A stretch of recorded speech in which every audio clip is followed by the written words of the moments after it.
Good evening and welcome. So glad all of you are here tonight.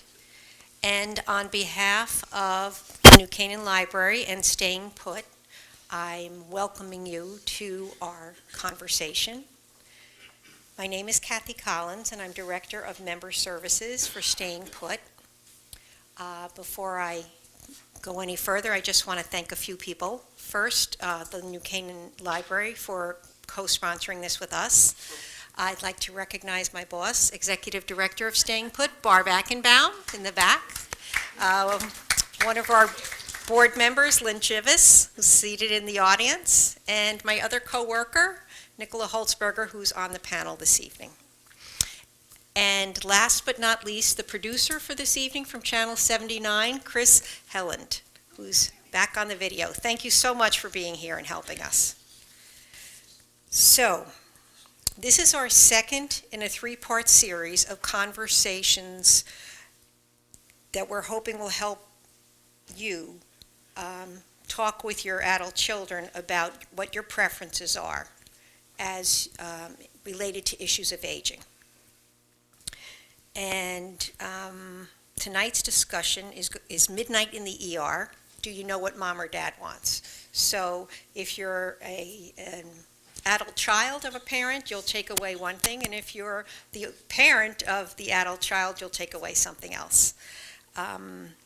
So as I said, I'm with Staying Put, and I just wanted to give a little bit of information about our organization for those of you who may not know us. We help older adults in New Canaan remain safely at home and actively engaged within the community. We're a nonprofit organization. And in addition to programs like this, we also have events for our members, and we have over 200 dedicated volunteers who help provide transportation for members, help with household chores, and tech help. We're hoping that this evening you'll leave with information that will help make a midnight visit to the ER less traumatic and less stressful. No one wants to think about needing to visit the ER, but being prepared can save time and relieve the stress of the events that would lead up to that kind of emergency. One thing I really want to stress this evening is whether you're the adult child or whether you're the older parent, it's important to have an advocate with you when you do go to the emergency room. And that's something that will be addressed by the panel as well. I just wanted to give a little bit of background on why we're doing this. Part of the reason is because a lot more people are going to ER visits, and over the past 10 years, people over the age of 65 have visited the ER. It's increased more than 34%. And today, 1 in 4 adults over the age of 65 will fall during a calendar year. That comes out to an adult over age 65 falling and having to visit the ER every 11 seconds. So it's one reason to be prepared. Another is that as we age, there's certain conditions which occur that may lead us to a trip to the ER, whether it's pneumonia, a heart condition, a respiratory condition, side effects from medication, or dehydration. So it's just very good to be prepared ahead of time. We hope this discussion will help to facilitate conversations for you with your family members. And as I said before, we really hope that you take away from this that you should have an advocate with you when you do go to the ER. Tonight, we have a very distinguished panel of experts who've been very helpful in our work and encouraging conversations between adult children and their older parents about what the healthcare wishes are. And our goal for this evening is to address some of the issues one faces when they're going into the emergency room.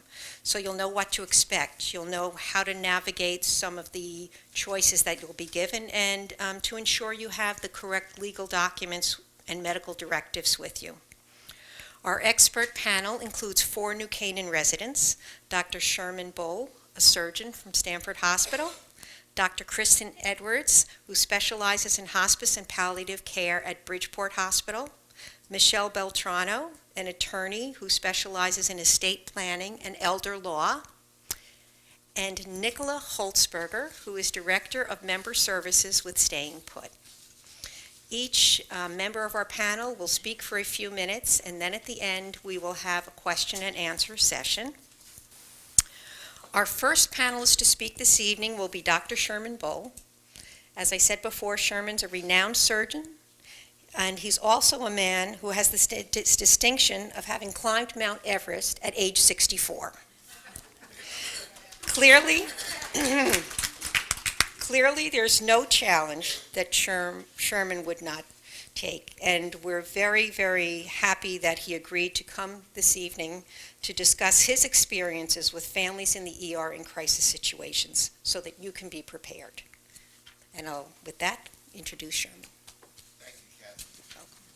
Well, first of all, I think we owe a huge debt of gratitude to Staying Put for putting these panels on. I just wish that we had done this earlier when I was in active practice, because I was stuck in many of these situations. And I have to also compliment Kathy and Barb on picking catchy titles. So that one we did before this, which was a similar approach, was, since you can't get out of dying, maybe we should talk it over. And I thought, and then here's Midnight in the ED, and I can tell you how many times as a trauma surgeon and an emergency surgeon I was caught in this problem. And as they indicated, we're having a large number of older adults. I like that word older, thank you for using that, as opposed to seniors or elderly or decrepit, which fits some of us better. But the fact of the matter is we're all living a lot longer than anyone thought, and I count myself among this group because I'll be 82 next time around. And the fact I got to be 82 is nothing short of a miracle based on all the silly things I've done. But in any event,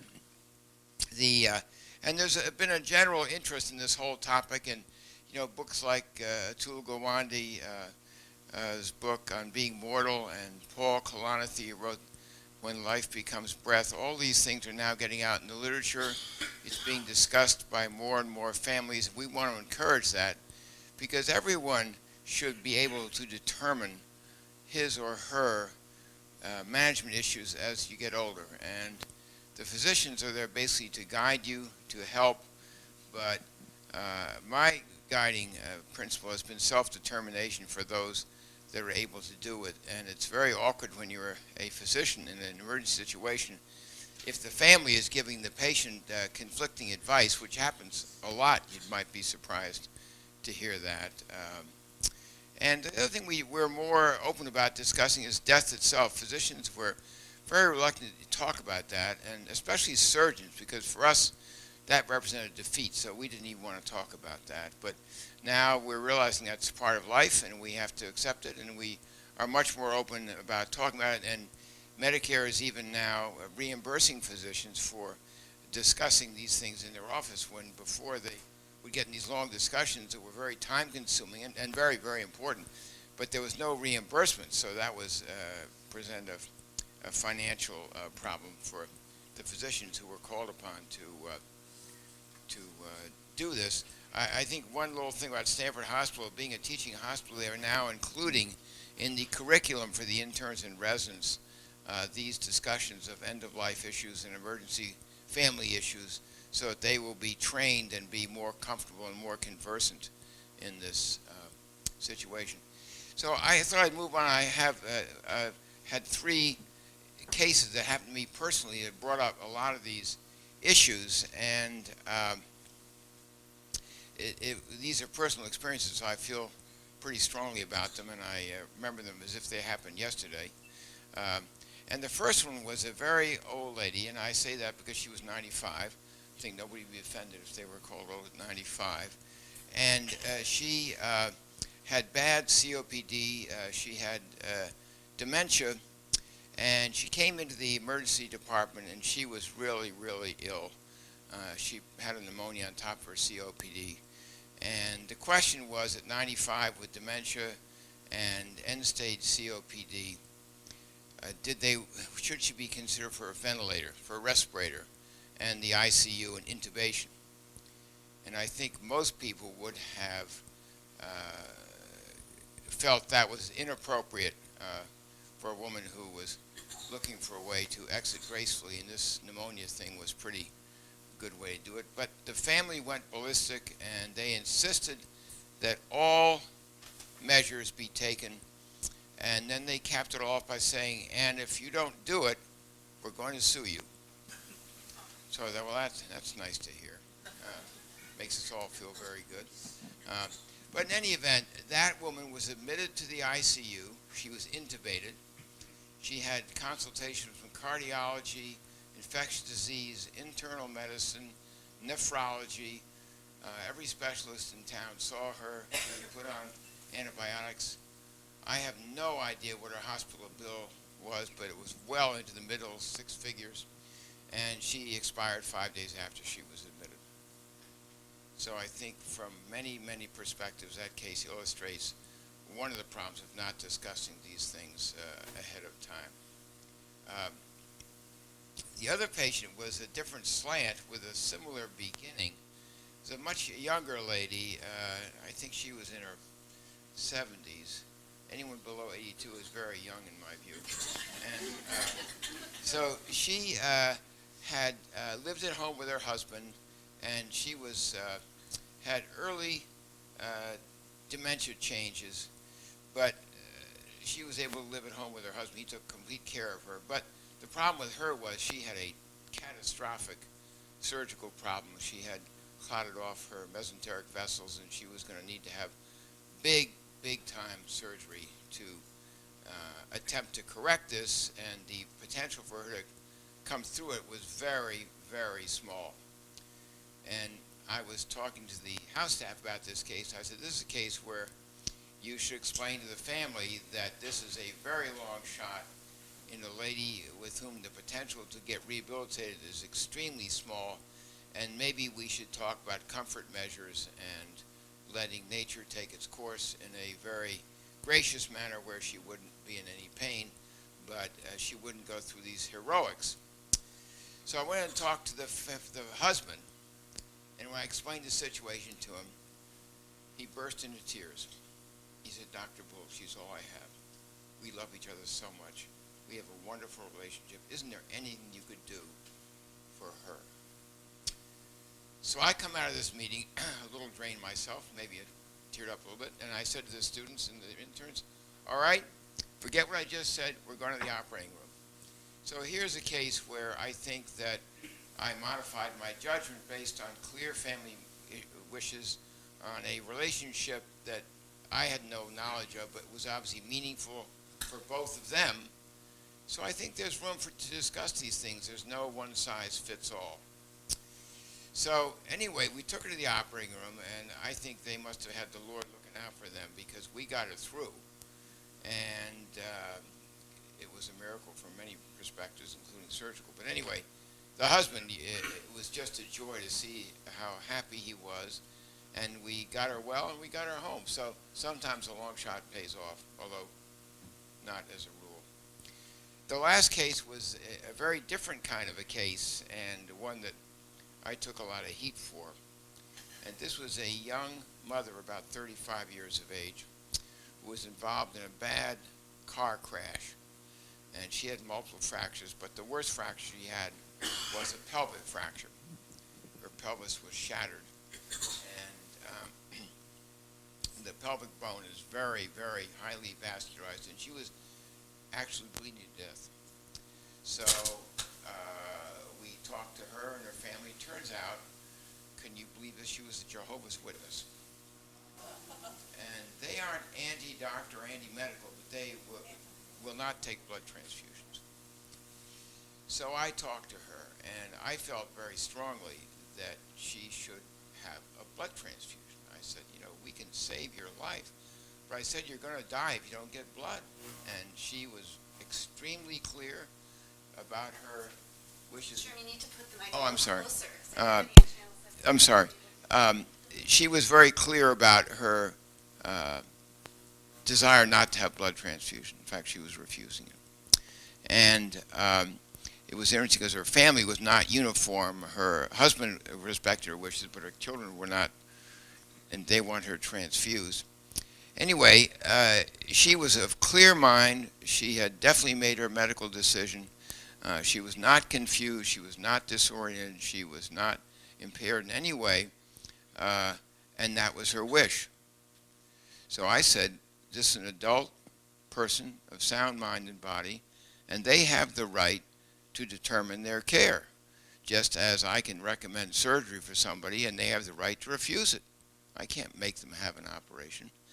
And I felt strongly that this woman's wishes should be respected, despite the fact they were contrary to mine, what many people would think was a reasonable approach to go, but everyone's different. So I stood by her. Well, I got calls from everybody in the hospital, the chief administrator, the CEO. Then I got a call from the hospital attorney, and they were thinking this lady's going to have lawsuits, and they all came by and spoke to me and spoke to the patient. I saw that patient every single day, and I watched her dwindle and go downhill, and I kept saying, just give me the word, I can save you. Even now we can save you.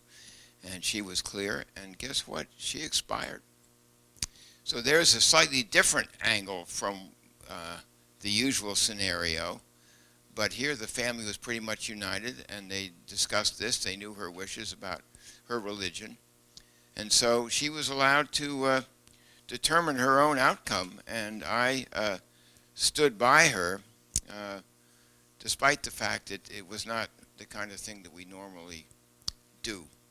So there are a lot of different angles on this thing, but the main point of my feeling as a physician is that it's so much easier for us to determine the course of care if the families will discuss these issues ahead of time and have some consensus, because it's very awkward when the patient has one idea and then the strong-willed families have other ideas, and which way you're going to go. It makes the whole thing very, very awkward. So again, talk about this. Hopefully everyone's going to be healthy well into their late ages and won't have to worry about it, but at some point it does become an issue. So that is our plea from the medical perspective. Now we'll pass the baton on to my left. Thank you very much. That was wonderful. Our next panelist is Dr. Kristen Edwards, and Dr. Edwards is Director of Hospice and Palliative Care at Bridgeport Hospital. When we asked Dr. Edwards if she would be on our panel, she said, of course. I've been waiting to do something like this in our community for a long time, so we are very pleased that she's taken the time out of her busy schedule to be with us this evening and to present on palliative care and palliative care options. So thank you. I like to start this off by saying thank you for coming to talk about a difficult subject. I usually feel fairly comfortable talking about this, but I am going to fully acknowledge that this time the title is, it's midnight in the ER, do you know what mom and dad would want? And this is pretty real for me right now because my mom is sitting in the audience. So it adds a whole new layer for me. I'm going to just introduce a little bit about palliative care before I dive into some of the discussions. So palliative care, I am the medical director of palliative care at Bridgeport Hospital. I do inpatient consultations, so some of this isn't applicable to the emergency room, and you may not have a palliative care consultant available to you in the emergency room. Can you hear me okay? Still speak, okay. But most often when I start a consult, I need to introduce myself and the specialty and explain what it is. As I do that, I say, hi, I'm a physician in palliative care. I usually get a bunch of blank stares or a misunderstanding that palliative care is exactly the same thing as hospice. So I need to explain it a little bit. Palliative care is a specialty of medicine. There it is. It's a newer subspecialty of medicine. The focus is on symptom control, communication, and some decision making. The best way to explain it is an extra layer of support when someone has a serious illness. It can be done at any stage of a serious illness, and it can be done for a serious illness even that has the possibility of cure.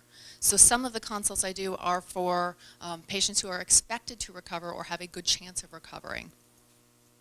It did grow out of the hospice movement, and I think particularly because of that, there's a lot of confusion. but palliative care does not need to be just for end-of-life care. The approach of palliative care is whole person care. So we address the physical, psychosocial, spiritual, and emotional needs of patients and families. We help to prevent and relieve suffering in all of those dimensions.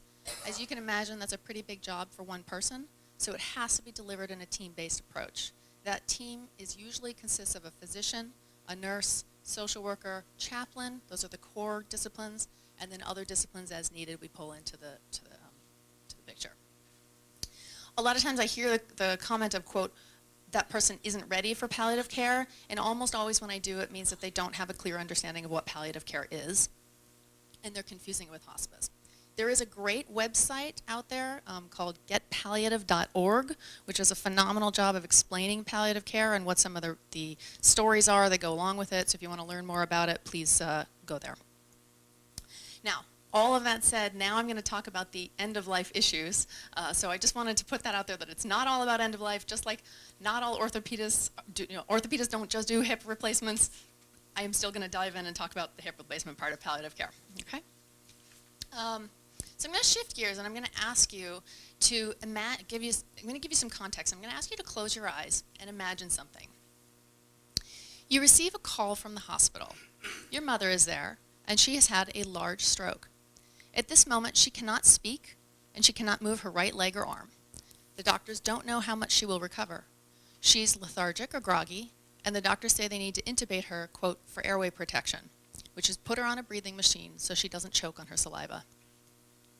Your mother filled out a living will at her lawyer's office several years ago, which is a good thing to do, as Michelle will tell you about, making you her healthcare agent and stating that she did not want CPR or ventilation for a, quote, terminal or persistent vegetative state, but the two of you never really discussed things further. The doctors are asking you if they should put her on the breathing machine and give her a medicine to break up the clot that caused her stroke. Best case scenario, it might help her get her speech back, but she will likely be wheelchair bound. There's also a risk it will make her worse, and she could die from complications. Would you know what to say to the doctors? And would you know what your mother wanted? One of the key things, you can open your eyes now, one of the key things we do in palliative care is really help patients and families understand their goals of care, and those goals are not necessarily the same for every patient. Sherm's stories did such a wonderful job of illustrating different values that individuals will make, and those really need to be the driving force behind some of these medical decisions. But those values you can only know those values if you talk about them. So in medicine, there are typically four major goals. One is cure, life prolongation, rehabilitation, or comfort until anticipated death. We always aim for all four. As things get more serious and as life is ending, those goals often come in conflict with one another. It's difficult to provide comfort when you are trying to prolong life in some of the more extreme cases.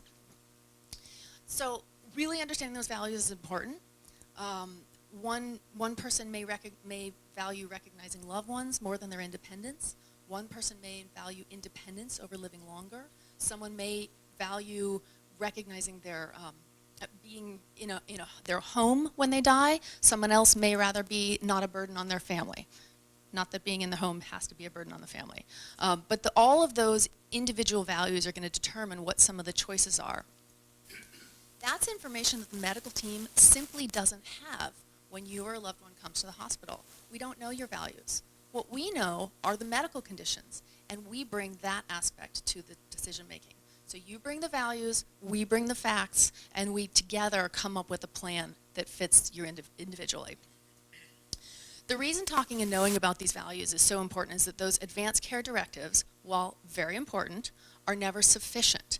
Almost always the language is terminal or persistent vegetative state, and often that doesn't cover the particular scenario that we're dealing with at the time. In fact, in that scenario we imagined, that isn't applicable.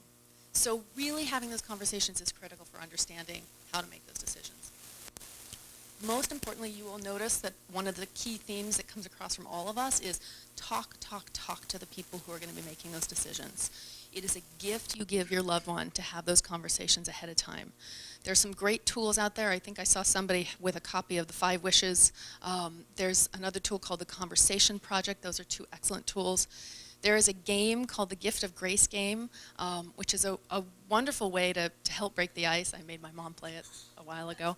And really helps talk about those values. Who would you want to change your diaper if you needed it? Who would you never want to change your diaper? Those are some interesting questions that you don't think about until you have maybe a game that triggers you to ask that question. So go back now and imagine that instead of never discussing things, your mother had talked with you about her wishes. She said that life was important to her. As long as she could recognize you, read stories to her grandchildren, and hear the beauty of classical music. She told you that while she values her independence, it was more important to her that she not be a burden to you, even if it meant being in a nursing home. When it was clear that she was dying, she preferred to be at home, and if she had a chance of returning to a life in which she could read her grandchildren bedtime stories, even if it were in a wheelchair, then she was willing to go through a lot for that chance. And she was willing to take a chance of dying in the hospital instead. Again, the doctors tell you that her chances of being wheelchair-bound are very high, but they think her language will recover if they give her the clot-busting medicine. The risks remain that it could make the stroke worse, and there is still a chance of death, but the statistical chances of it helping are greater than the chances of it hurting. Well, this is still clearly an awful situation to be in. I think you can see the difference if you've had that conversation ahead of time in being able to make those decisions.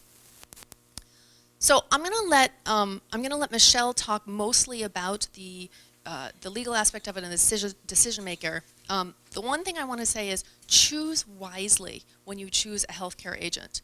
That person needs to be able to put their own emotions aside and act on your behalf. That may or may not be your spouse or your children.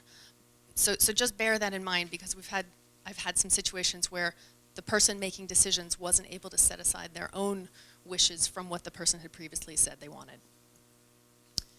In the interest of time, I'm going to skip through some of what I would talk about in more detail. Just briefly, some of the decisions that may be brought up are decisions about resuscitation, and those are, I think, important to talk about. Resuscitation is the word code is what actually happens when someone dies. We try to bring someone back from the dead. That doesn't work nearly as often as it does on television. And the big thing is, when it does work, the question that many people don't ask is, what happens after it works? When they're brought back from the dead, what are they brought back to? And that is often on a ventilator in the ICU, and that's the question of what would this somebody would value. So the biggest risks are the process of resuscitation can cause rib fractures, etc. That's not the biggest risk. The biggest risk is the toll it can take on families if a resuscitation is successful and yet perhaps the person sustained brain damage during the process. Then families are put in the position of having to make a decision about continuing life support or removing a loved one from life support, and that is often a horribly difficult decision to have to make, especially if no conversations have been had ahead of time. I'll say that you can opt for a trial of life support, which is not unreasonable in certain conditions. For example, if you have COPD and you want a trial of being on the breathing machine for a little while and then come off, that's reasonable, but have that discussion about what does a trial mean? How long is it? What are you willing to put up with? And ideally, and I think Michelle will talk about this, have those conversations specific to your disease process if you know them. Briefly, hospice is the best way for someone to die at home if that is important to them. I'm really going to just gloss on this. There are a lot of misconceptions about hospice. Most people enroll in hospice too late to derive the real benefit of it. It is actually all about living and making that time that's left as good as possible. There are some things that hospice provides. All hospices provide nurse visits at home, social work visits at home, chaplain visits, etc. What they don't provide is 24-hour care. So if somebody is going to be at home, families need to have a way of providing a caregiver in the home or hiring someone, etc. And that's a really important thing to know about. And I think I'm going to close at that and just say I hope this was helpful. Just to reemphasize a couple of things, palliative care is not hospice. All hospice is palliative care, but not all palliative care is hospice. It can be sought long before end-of-life care. The conversation you have with loved ones is truly a gift you give to them. It is both a gift to yourself so that your wishes are honored, but more importantly, it is a gift you give to your loved ones who then are relieved of the guilt of having to guess what you would have wanted. Spend some time learning about hospice services, learn what they are. It's always better to get information about that before you need it so you don't have to make decisions in the middle of a crisis. And finally, it's not all about dying. It's about living well in the time that we have left. I'm going to leave you with a quote from one of my favorite ladies who was the founder of the modern hospice movement, Dame Cicely Saunders. And she says, "You matter to the last moment of your life, and we will do everything we can, not only to help you die peacefully, but to live until you die."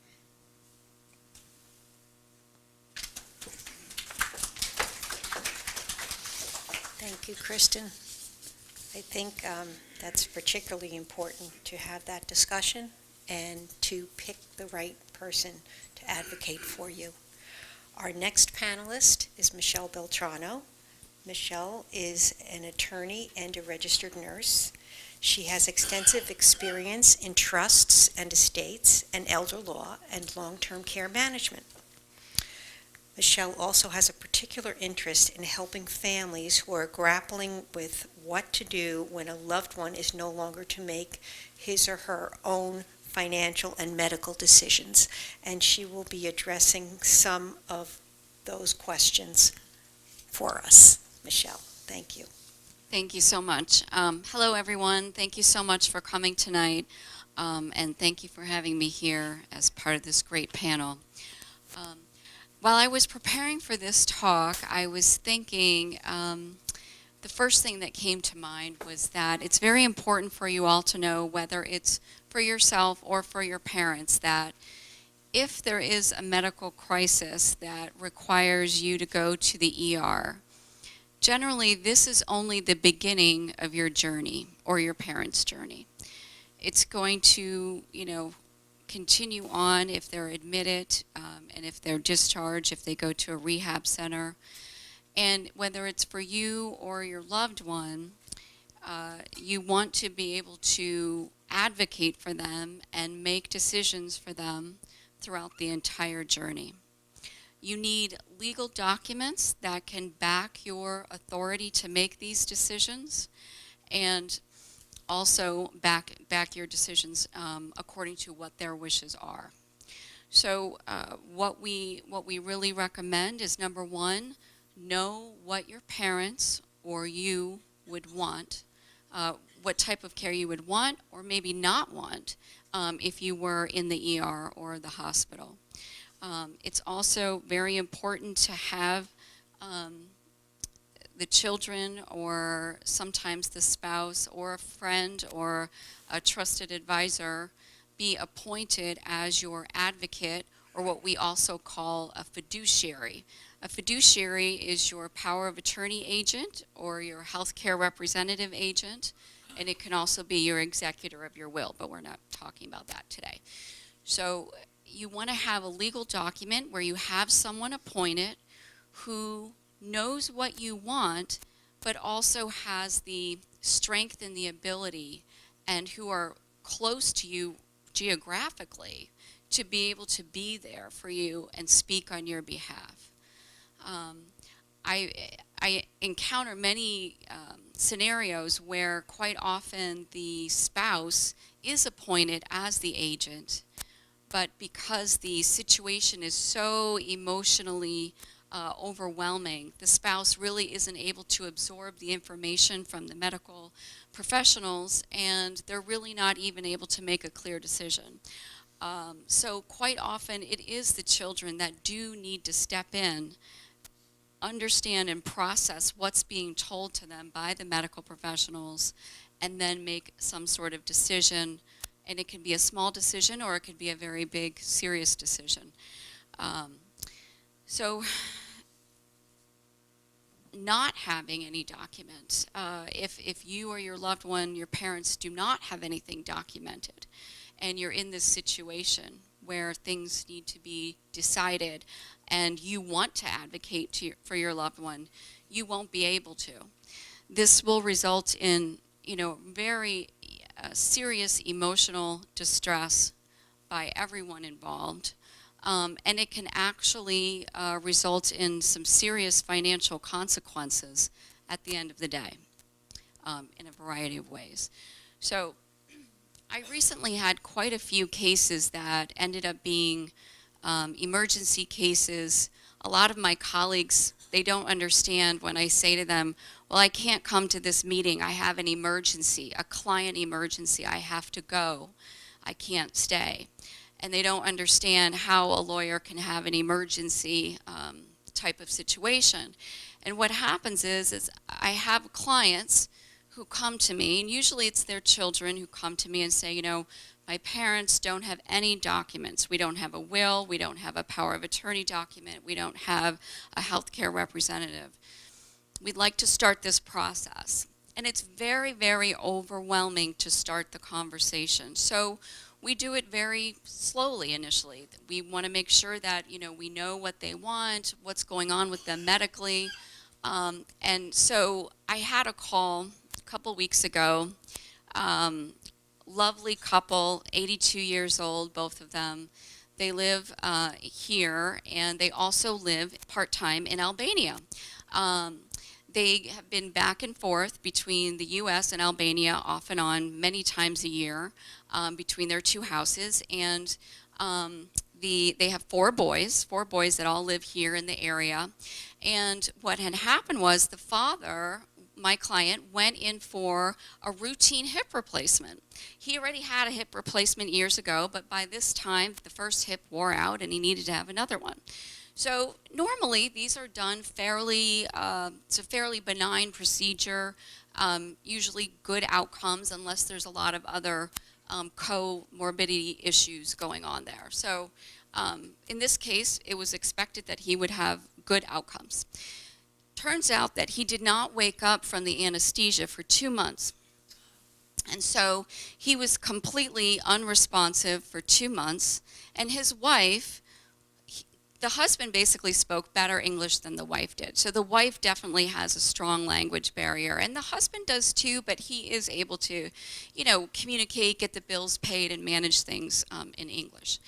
So by the time I met this wonderful couple, the husband was now at rehab. So we were happy. We were all sitting at a table together. He was in his wheelchair getting rehab. There were all kinds of issues with his insurance. He needed someone to talk to the insurance company. It was a managed care company for Medicare, and it wasn't paying for enough, and all these different things. And we said, you know what? You need a whole estate plan, but the most important thing at this very moment is for you to get a power of attorney agent. So we were able to sign power of attorney documents for him and his wife. We brought 2 objective witnesses to the rehab center. We had, luckily, one witness was also a translator and she spoke Albanian, which was wonderful. So that worked out really well in this situation. So less than a week later, I get a call. The father is now in the ICU. All of a sudden, he has liver failure, unexpectedly, congestive heart failure, and a lung disease that they don't know what's causing it, and he may need to go on a ventilator again. We're not really sure what's going to happen. And of course, we're all very upset. The family is very tearful, very stressed. They don't know what's going to happen, and of course they're thinking the worst. And it's very challenging because the mother doesn't drive, so the sons always have to pick up the mom, take her back and forth, and so forth. So we said, okay, what kind of condition is he in? Can we really communicate with him? And just as a side note, there's different levels of mental capacity and communication that you need in order to sign and execute a will, compared to a contract or compared to a trust agreement. So for a will has the lowest level of capacity out of all the documents to sign. So we thought, let's see what he can do. it may be hit or miss. We know when we get there he may be completely unresponsive or sleeping. We really don't know. But we trek down to the hospital. We put on our medical masks and our gowns, and we go in there. We have the two objective witnesses, the one that is a translator in Albanian, and we are able to understand from him what he wants. He determines who he is, who his family is around him. He wants his wife to receive everything first, and then if she's not there, then everything to go to the 4 boys equally. And it's a miracle, but he was able to sign his will. And we had pre-drafted something, a couple different options for him to choose from. And so in this scenario, he was able to do that. And just as a side note, if someone dies without a will and they have very little property, it's not necessarily an issue. But if you have property that you own, especially property overseas, it will end up being a very costly and long endeavor to get that property transferred into the name of the beneficiaries that would be getting the property. So we always tell people it's much more expensive to die without a will than with a will, and we always recommend to have one. So now he has one. Another case, I just got a call today, and his son was in my office today, the first gentleman, and he was just very tearful. He was so overwhelmed with the whole process. And I feel very strongly that had this all been done before and his father had appointed him as his fiduciary earlier and they knew his wishes, this would have totally eliminated at least a fraction of the overwhelming stress and issues that they were going through. Another lady called me today, sister and brother, very close, both not married, both don't have children. They both kind of, help each other out, hang out with each other. They both own a home, half of a home, each of them owns a half. And the brother ended up going in for a routine bypass surgery. And lo and behold, he could not get off the ventilator. He ended up staying on the ventilator for an extensive period of time. So long that they determined he was going to remain ventilator dependent, which means that it would be a long-term condition. And again, a gentleman who had no documents, so we didn't know, does he want to be on a ventilator long-term? Does he, what does he want to do? And he didn't have an advocate appointed as his agent either. So he didn't have anyone to make decisions where he would live and where he would go. It ended up that there were no facilities in Connecticut. Now he lives in Stratford, mind you. There were no facilities in Connecticut that could accommodate someone with his level of care. There were no open beds, right? So they had to move him to New Jersey. He now is in New Jersey, and the sister has to commute from Stratford to New Jersey just to see him. She doesn't have any real authority to make any decisions on his behalf, and she can't even pay his bills. She tried to pay his credit card with her own money, not even taking money out of his account, and the bank would not let her because she was not the power of attorney. The financial institutions of various types, whether it be a regular bank, a savings and trust, or a brokerage firm, they have very strict compliance rules. And so having these documents ahead of time is paramount to ensuring that everything flows while you may be incapacitated. It's very important. Last little scenario I just want to talk about is upon discharge. It is wonderful to have an advocate that can speak on your behalf when you are actually well enough to go home or go to a rehab center. Now, many times, I don't know if you've heard stories where the hospital, they're urgently in need of another bed. So they will say, Mrs. Smith, we're going to send your husband home tomorrow morning. And she's like, are you kidding me? He can't even walk. I can't carry him. How is he going to get to the restroom? How is he going to take a shower? They have no clue. But sometimes, if they're not going to rehab, they plan for these discharge very quickly. Or even if they plan for a discharge to a rehab center, they often plan to just any rehab center that has an open bed. They don't necessarily plan for the best rehab center or one that's closest to the wife's house or the son and daughter's house, right? So having input in these decisions is just so paramount to your loved one receiving the best care and care according to their wishes. So have the conversation, like you had said, specific to what their medical condition may be. You know, if you know they've had lung problems or they had been on a ventilator previously, you can ask them, if this happens again, do you want to be on a ventilator again for a long period of time? What's a long period of time? Do you want to be on it for a trial period for a couple weeks and then decide that you're not going to stay on it? So these conversations, despite how difficult they are, you know, we've all seen, you know, when they don't happen and what really happens to everyone. And so my take-home messages today are to plan while you can, whether it's for you or your parents or your children or your loved ones. You know, sadly, there are young people with chronic conditions as well that should be planning this sort of thing as well.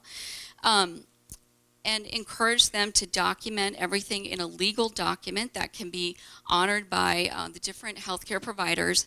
And remember that if one healthcare provider, if you take the document to them, doesn't mean, if they have the document, doesn't mean that all the healthcare providers have it. They don't necessarily speak to each other. They're trying to get that, you know, where there's more electronic medical records that all different facilities can access, but it's not necessarily a complete, smooth process at this moment. So the most important thing, take the executed documents to the hospitals and healthcare providers closest to you or your loved one.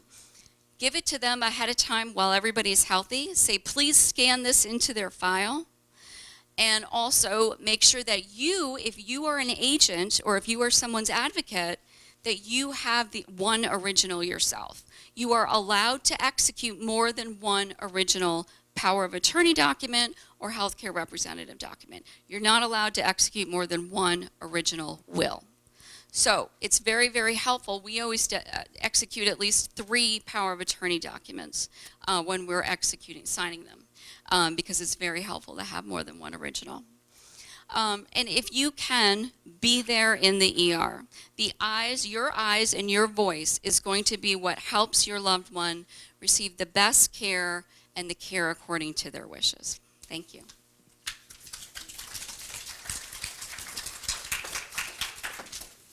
Thank you, Michelle. Planning and an advocate, very important takeaways. Our final panelist this evening is Nicola Holtzberger. Nicola is my colleague at Staying Put. She's Director of Member Services and holds a Master's in Public Health and a degree in Nursing. And she oversees support services for all our members at Staying Put and has firsthand experience providing support to members who have had to visit the ER. Right now, she'll talk about some practical tips for an ER visit. Nicola. Thank you, Kathy. Before I get into the practical ER tips, I just wanted to follow up on some of the things that my fellow panelists have spoken about tonight. And I just want to underscore how very important it is. We've talked about it, planning. I mean, we plan everything in our lives, don't we? I mean, we plan when to have children. We plan, where to go on vacation and do research about that. We plan, when we're going to buy a home, where it's going to be, what kind of house. But how much planning do we actually do around our own deaths? And it seems to me it's such an important milestone for all of us that we might put a little bit more time and thought into it. So I'm struck by how really ill-prepared so many of us are for a very important event for both ourselves and our families. And what some of my panelists have said, I agree with completely. The time to start this conversation is not when we are sick. The time to start this conversation is when your loved one is reasonably healthy and of sound mind. It's more than one conversation, by the way. It's going to be a series of conversations. You want to know exactly what your loved one, would like to have happen to them in their last, weeks of life. And that is more than just one talk around the dinner table. It's going to be a series of talks, and you want to give yourself time to do that. So please, if you can bring yourself to do it, and really, you are doing your loved ones a favor here. No one wants to be in the position to guess, I think I know what mom would want, but I'm not 100% sure, and your brother thinks it's something else, and then suddenly, you have infighting in the family, which just complicates matters even further. So definitely sit down as a family and share with your kids, what you want. That is the biggest gift you could give them, truly. We in the office, we had an event that happened which was, very sad and stressful for all of us. One of our members, we got a call that she had had a stroke, and she was on her way to Norwalk Hospital. So I got in the car, and I drove to meet her at Norwalk Hospital. She was foreign-born and had no children in this country. So, I didn't know if anybody else would be going to the hospital, and I felt it was important. I wanted to be with her. And I got there and was greeted by the doctor, who made it very clear to me that her stroke had been very, very serious, and that she would not be regaining consciousness. She would never live a normal life. And he said, "We don't want to intubate her." And I looked at him and I said, "Well, I agree with you." And he said, "But, who is her health care proxy?" And I said, "I have no idea. I'll try and find out." So I called the office, and we went into overdrive, and we tried to, figure out, who her healthcare proxy was, who her friends were, who her attorney was, somehow trying to locate this document. Meanwhile, the doctor is coming to me every half an hour saying, "Do you know yet? We don't want to intubate. Do you know yet? We don't want to intubate." And long and short of it was, she had a healthcare proxy. She did. She had done what everyone here is telling you to do. She had a healthcare proxy, but this healthcare proxy, it turns out, was in Maine. The healthcare proxy, it wasn't even clear to me, I don't think she knew she was the healthcare proxy. We all assumed it was some friend she had in town who arrived, and she didn't have any paperwork. We sent someone to her apartment to look for the paperwork. I mean, in the meantime, the poor woman was intubated. And we didn't locate the woman in Maine for another few hours after that. And she was, eventually unintubated, and, she died later that night. But it was something else, and it was something I never want to have to go through again. And it really made us think as an organization, and that really was one of the, a real strong impetus to tonight's program. So I thought I'd just share that with you.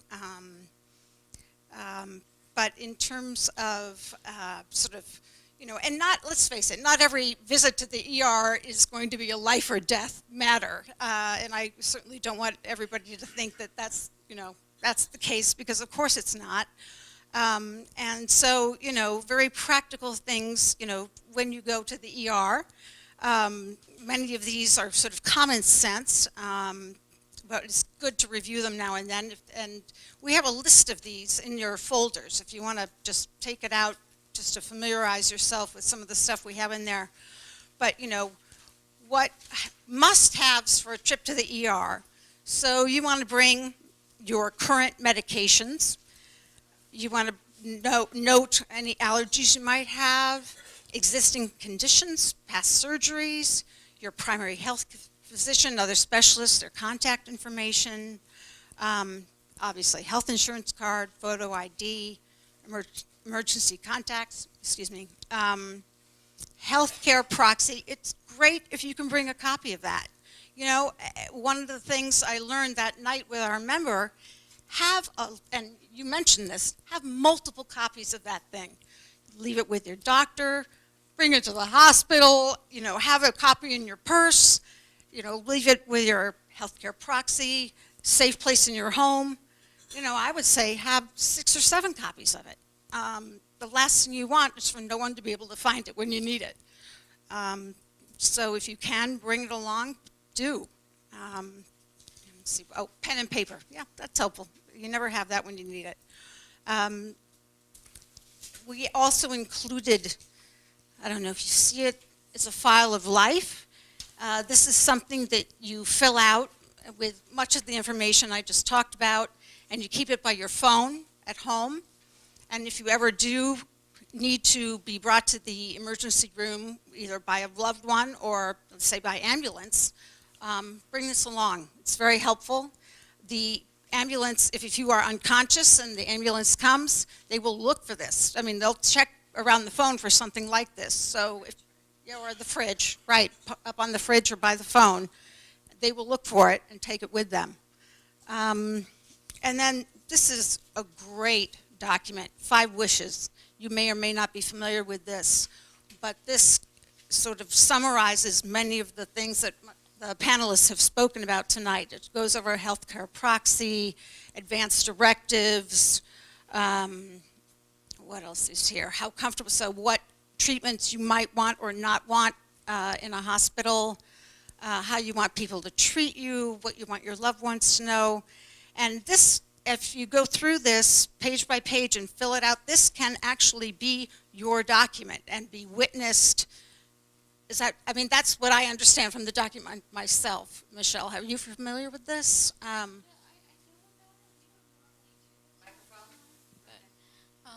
I am familiar with this, and I do believe that it is looked at by healthcare providers. We don't always, execute these in my office. We do the general legal document according to the statutes in Connecticut, but it's not to say that this would not be honored. Am I right in that? So absolutely, we would review that one. There are certain documents that are legal in terms of healthcare decision maker. Those do not need a lawyer to complete. However, the other documents do. So really, to designate a surrogate decision maker, you only need 2 witnesses and a legal document. There's a Connecticut Advanced Care Directive form. Physicians absolutely will honor that. One of the things I wanted to mention was actually in some of the hospital systems, so for example at Bridgeport Hospital, we are part of the Yale New Haven Health System. That system, which includes Greenwich, Bridgeport Hospital, Yale Hospital, and NEMG groups that are on Epic, have the ability now to scan that document into your medical record, and it is available at all of those various sites. So if you are part of a healthcare system that has that availability, that's a really good thing to do and have it scanned in ahead of time. Thank you. I'm trying to think if there's anything we've missed. Right. Just for all of you who might be on Medicare these days, they will be issuing new cards in April. And we are starting in April. I think it's going to be a long process. And we just want people to be aware of that. We sort of feel that this could be an opportunity for scammers to, try and intervene somehow in this process. So we just want you all to be aware of what's coming and just be vigilant.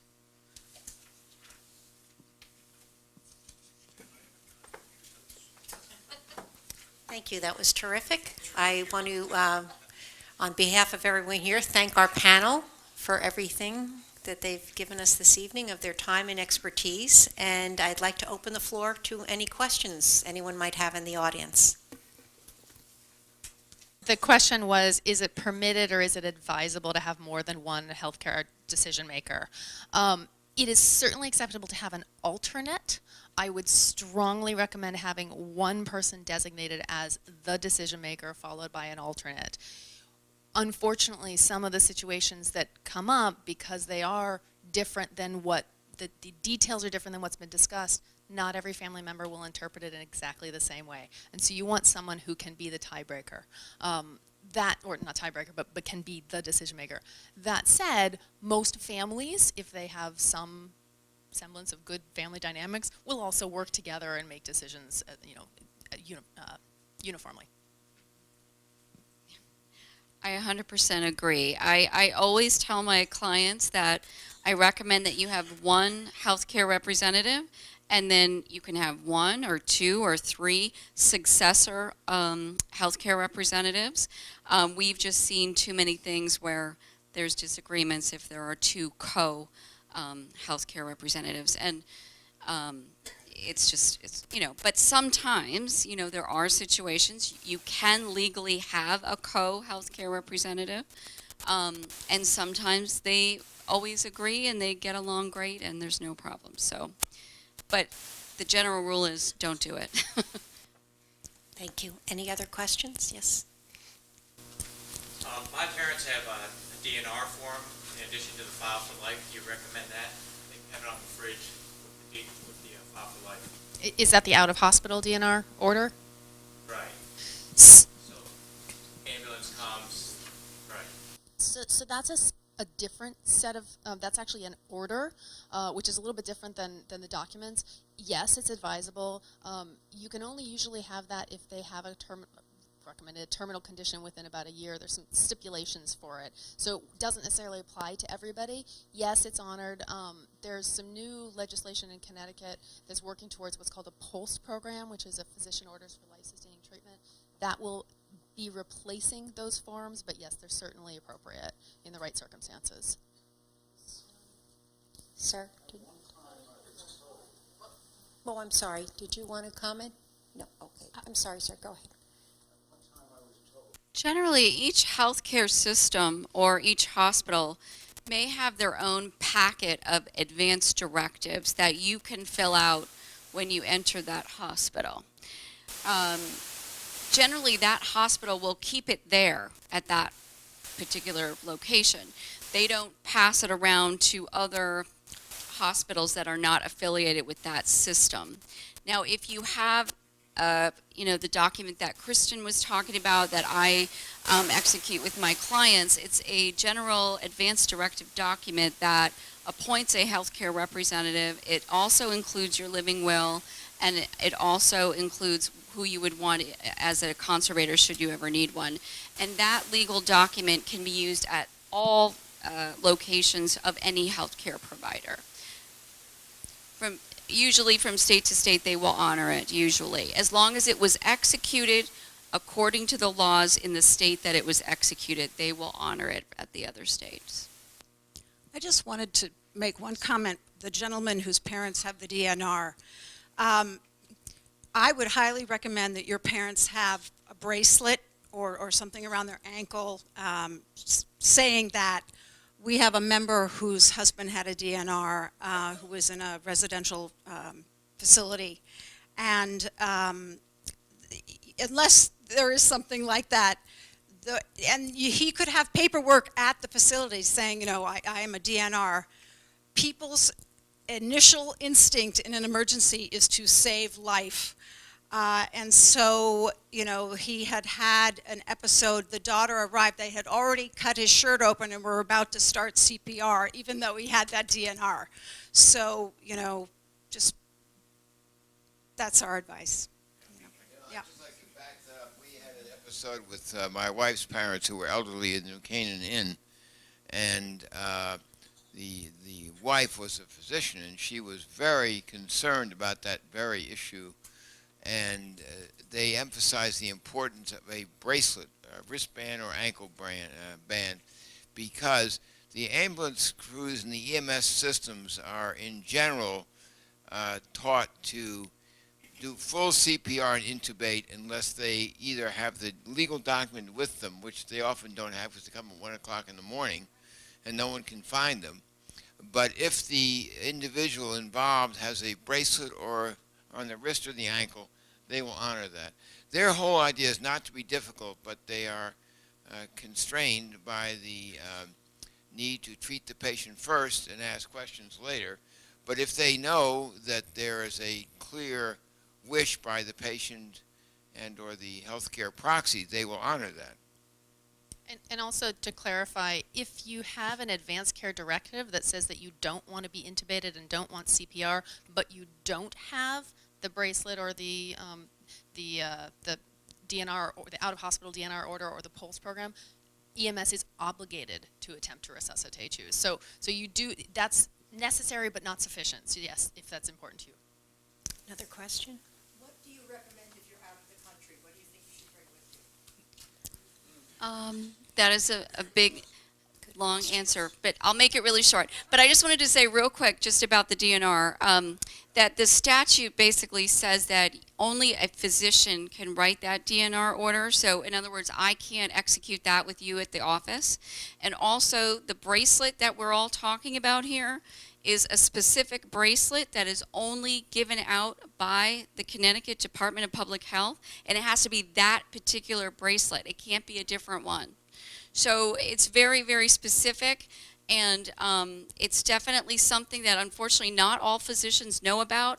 I have a very good client right here in New Canaan who wanted to do that, went to his physician, and his physician didn't know anything about it, what he was able to do and order, and I gave him, the information and the statutory information or the regulations and so forth, and directed them to the Connecticut Department of Health. But it is a challenge, and it's a gray area among the end of life choices and documents. So to answer your question, okay, a lot of Ask her if she's going somewhere. yeah. So a lot of people in New Canaan travel all over the world, right? So one thing that you want to bring with you is, I think honestly, it's more or less what do you want to leave behind with your advocate, okay?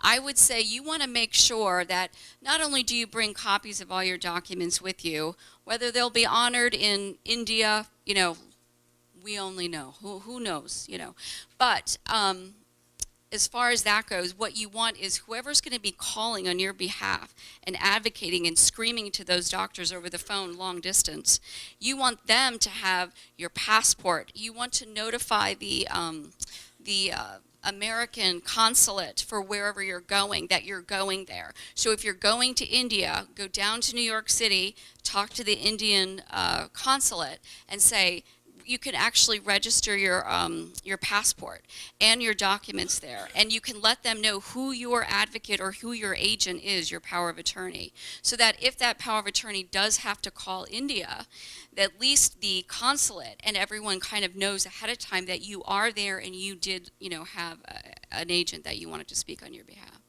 But I would say, of course, everything that you could possibly bring to show in case there's an emergency. And the other thing is, of course, is to check and make sure about your insurance and that sort of thing. My parents go scuba diving all over the world, and they bought a certain type of insurance that will pay for their body to be shipped back to the United States if they die wherever they're diving.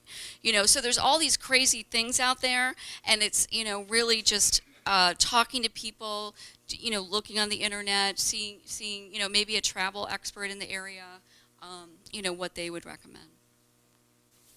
Well, that's a good question. I don't know what you guys think. I'll ask that. But I think that as far as making your own healthcare wishes go, it doesn't matter which state you live in, as long as you follow those state regulations and execute the documents that are honored in that state. Now, every state is required to honor the documents that you execute in your state are supposed to be honored in, let's say, California, as long as you executed them correctly according to the laws in Connecticut. Now, whether that actually happens in reality, we don't know. So many situations happen in different, it could be a very small hospital in a very rural area in Alaska. We don't know. Maybe they would honor it much more readily than a very busy hospital in California. They might say, oh, well, this doesn't look right. We're just not going to honor it.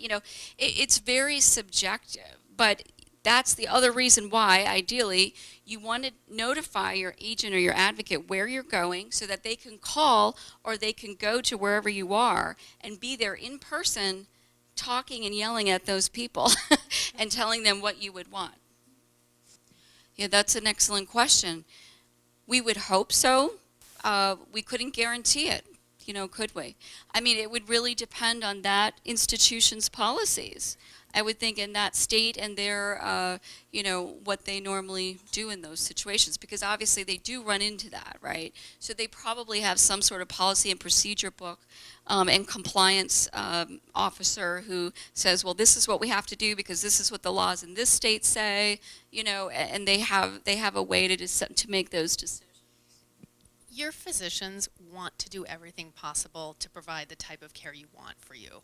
So they're not going to be particular sticklers about was this executed with the right pen or whatever. Or if it's clear from the intent of the document and they're not likely to get into a legal battle over something, they're going to honor your wishes. So even if you come from a different state that has a different looking form, if somebody comes to my hospital with a different state form, but it's pretty clear who that surrogate decision maker is and there's no one contesting it, absolutely, I'm going to honor that. No, but suppose that, let's say I'm the party involved, and I have an anklet or a bracelet, and it says no CPR. So the rules about EMS honoring are not the same. And really, in order to have that honored, it has to be a physician order. So that's why there's this distinction between the legal documents versus the order for care that happens in whatever site you're receiving care, whether it be the hospital or your home. And that's why they specifically call it an out-of-hospital do not resuscitate order, because that requires a physician to execute that order. Okay.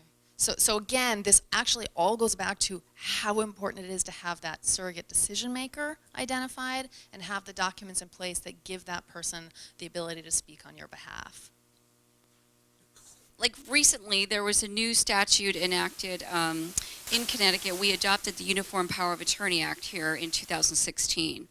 And it said that starting October of 2016, that the power of attorney documents needed to be executed in a certain manner.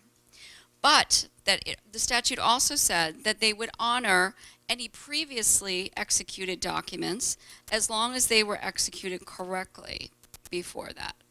So there's these caveats. So if you went to get a new one now, you would want to make sure that it complied with the, the current scope and what the current regulations are.